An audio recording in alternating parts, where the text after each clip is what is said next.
Hello everybody, and today we are going to be talking about settings for Call of Duty Warzone. And it doesn't matter if you're on console, PC, it's going to be for both. But these are controller settings, and I am using a Xbox SCUF controller. So I have 4 paddles on the back. It just improves gameplay. It's not like hacking or anything. It's completely legal to use in like professional tournaments or whatever. It just improves your game so much. Not everybody will be able to maybe afford one, but they're super helpful, and you can go find one at scuff.com. But they do take a little bit of time to order because of COVID. But you know what? You can wait a little bit. So, alright, we're going to go ahead and get right into these settings right now, and let's just get started. Alright, first off, you know what? My brightness is, 40. And for your film grain, you want to have that at 0. And tooltips, I have that enabled. Subtitles, language. Most of all of this is just disabled.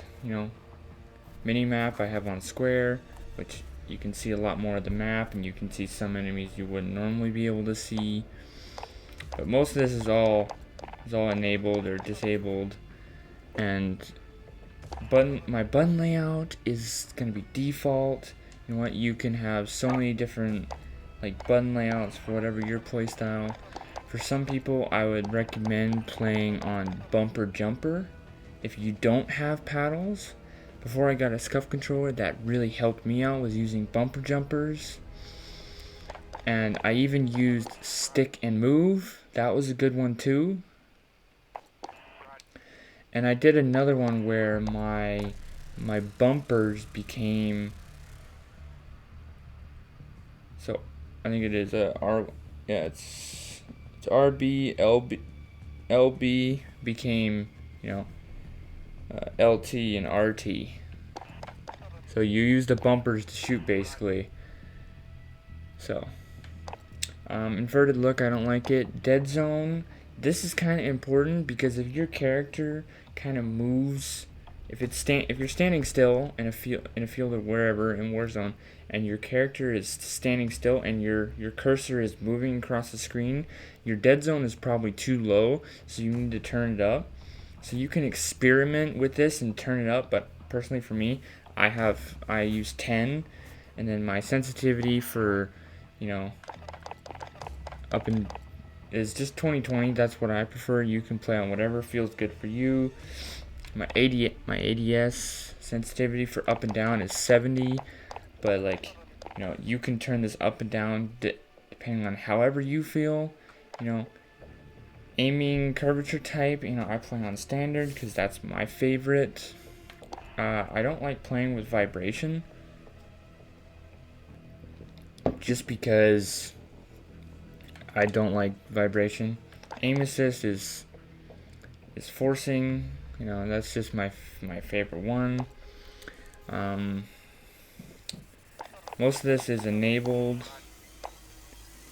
and this is all on preference. Whatever. I like using contextual tap for my reload and use because it's so much faster to pick things up in Warzone. But in multiplayer, I'll switch this to tap to reload or something, because it's just so much better for multiplayer when I'm grinding out those guns.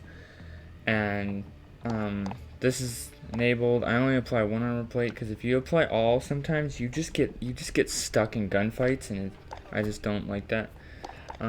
Slide, I tap. Disabled. Auto tactical sprint. Now this one is important. So on a controller, if you actually don't have auto tactical sprint on, you could actually break your left analog stick. And I've actually done that on one of my first controllers, and I would just mash that button so hard that it ended up breaking, and I can't really use it for any games like that I need to sprint. And the rest of that is enabled. Alright, we'll take a look at audio. I use boost low so I can hear those enemies, but lots of people, they use boost high, boost. One guy I heard of, he uses the dynamic home theater. That one that one works. It really depends on you, what you can hear. My testing between like boost high, boost low, I've heard more footsteps using boost low. Master volume 75, music volume is about 20, dialogue 60, effects volume 65, Juggernaut.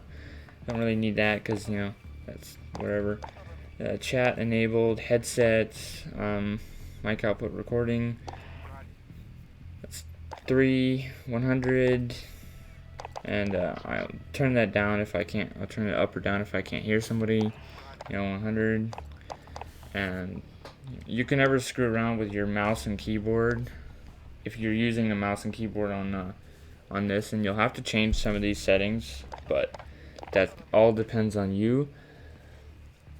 So I would just say screw around with some of the settings, and a reminder, make sure to screw with your dead zone, because that might affect how your screen, your screen moving around. So just be careful of that. Like go into Plunder and do some testing or whatever, and just go out and have some fun. And I will catch you guys next time. And please make sure to like and subscribe. And I will catch you guys next time. Enjoy.